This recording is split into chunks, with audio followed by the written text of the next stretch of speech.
Campus Shockwave International student mocked for accent in class presentation. The headline flashed across the university's portal, igniting a storm of whispers and online debate. A grainy video showed a young man, Daniel, presenting, his accent mocked, laughter erupting.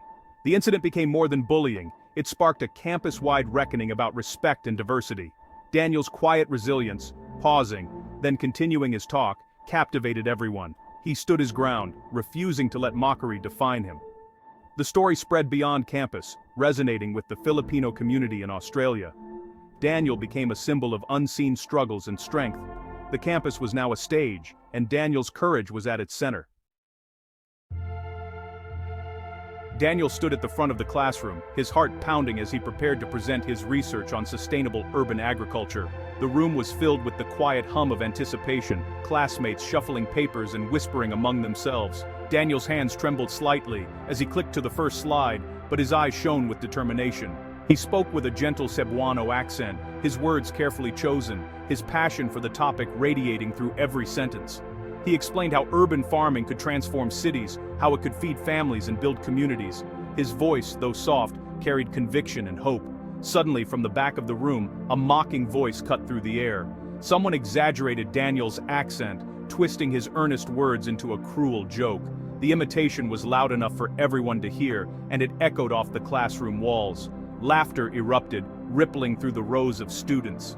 Some tried to stifle their giggles, while others laughed openly, their eyes fixed on Daniel. In that moment, he felt exposed, his vulnerability laid bare for all to see. The humiliation was sharp, and it stung deeply. For a moment, Daniel faltered, his voice caught in his throat, and he looked down, fighting back the urge to disappear. The weight of his family's sacrifices pressed heavily on his shoulders, reminding him of everything at stake. He remembered his parents' hopes, their dreams for him, the land they had sold so he could study at this university. He saw their faces in his mind, proud and expectant, believing in his future. He knew he could not let them down. He could not crumble. Not now. Daniel took a deep breath, steadying himself. He closed his eyes for a split second, gathering every ounce of courage he had. When he opened them, his resolve was clear. He straightened his back and continued his presentation, his voice stronger, his message unwavering. He refused to acknowledge the mocker or the laughter. Instead, he focused on his work, pouring his energy into the ideas he believed in. Each word he spoke was an act of quiet defiance, a refusal to be diminished by cruelty. In the midst of the crowd, Maria, a fellow Filipino student, caught his eye. She gave him a small, supportive nod, her expression full of empathy and encouragement. That simple gesture, a nod, a reassuring smile, gave Daniel the strength he needed. It reminded him that he was not alone, that there were people who believed in him and understood his struggle. Daniel finished his talk, his dignity intact. He stood tall, refusing to let the mockery define him. His calm, composed presence spoke volumes. His quiet defiance spoke louder than any insult. He had faced cruelty and chosen courage instead. The classroom was left in stunned silence. The laughter faded, replaced by a heavy, thoughtful quiet. Some students looked away, ashamed. Others stared at Daniel, their expressions changed, reflective, even admiring. Daniel's resilience became a silent lesson for everyone in that room. His strength challenged them to reconsider their actions, to think about the impact of their words. He reclaimed his space, his voice, and his right to belong. In that moment, he transformed humiliation into a powerful statement of self-worth. The incident was no longer just about cruelty. It became a story of courage, of standing tall in the face of adversity, and of finding strength in vulnerability. Daniel's strength turned humiliation into inspiration. His story lingered in the minds of his classmates, a reminder that true dignity is found not in the absence of hardship, but in the way we rise above it. Daniel's life in Australia was built on sacrifice. His family sold ancestral land to fund his degree, a collective act of faith. Every dollar spent was a reminder of what they'd given up.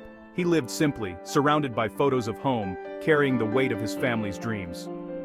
Failure was not an option. Their hope was his constant companion.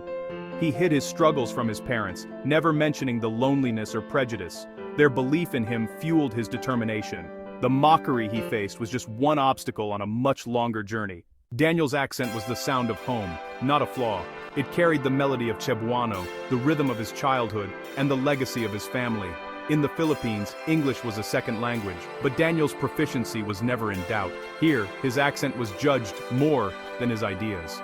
Among Filipino friends, his voice was celebrated.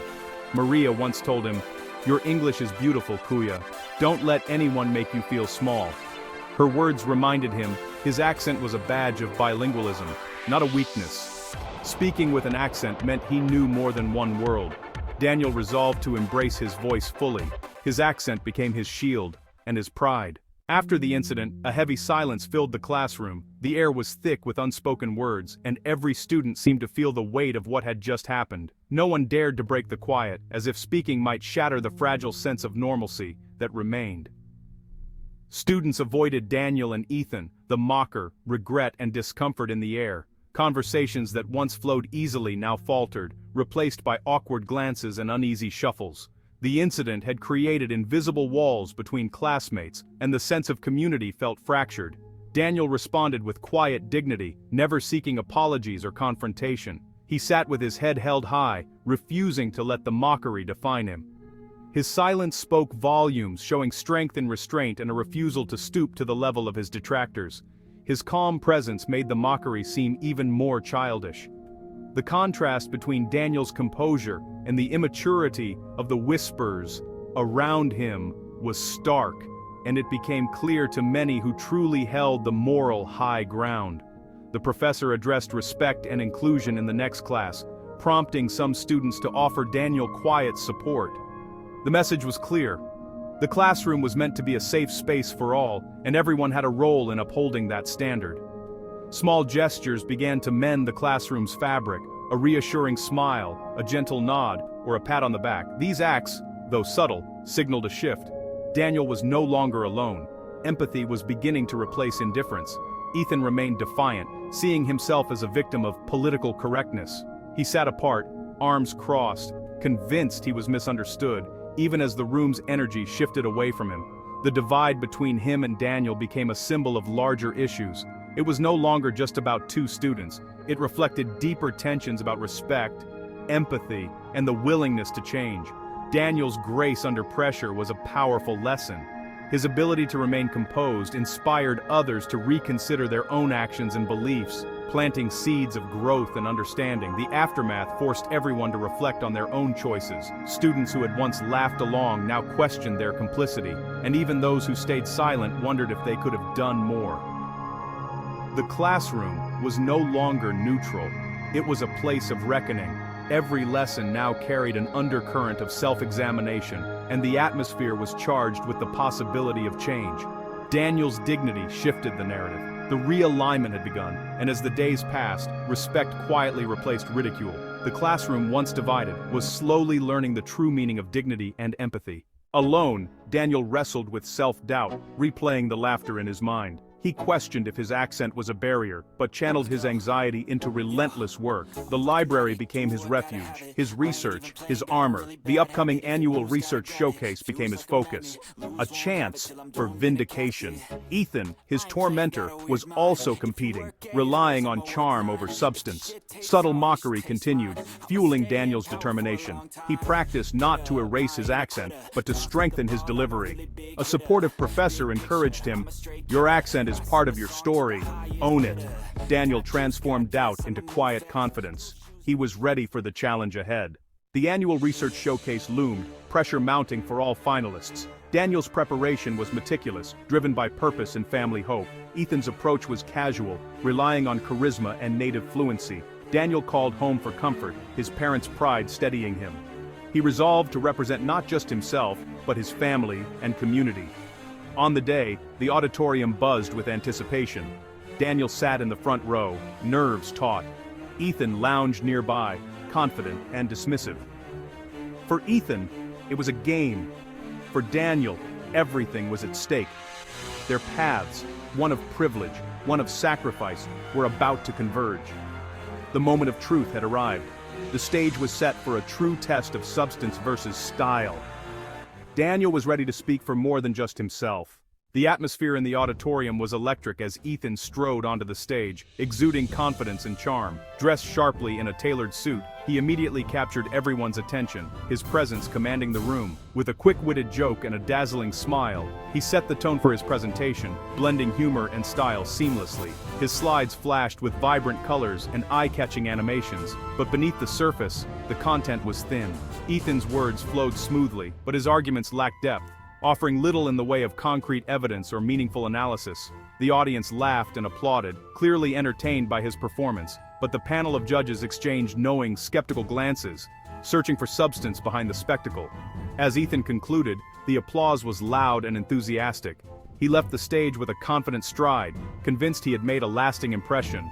Then Daniel approached the podium, his demeanor calm and collected. His voice, marked by a clear accent, resonated with quiet strength and determination. Daniel began to speak, his words measured and sincere. He didn't rely on flashy visuals or clever jokes. Instead, he guided the audience through the heart of his research, sharing the challenges he faced and the discoveries he made. His slides were minimalist, just the essentials, each one reinforcing his message. The simplicity allowed his ideas to shine, making his arguments all the more compelling. As Daniel spoke, his accent faded into the background, replaced by the power of his conviction. His passion for sustainable urban agriculture was unmistakable, and every word carried weight. The audience, once lively and distracted, now leaned forward in their seats, drawn in by Daniel's vision and the hope he offered for a better future.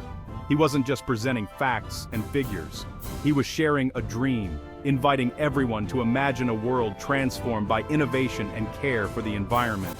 The room grew silent, the energy shifting from excitement to deep reflection.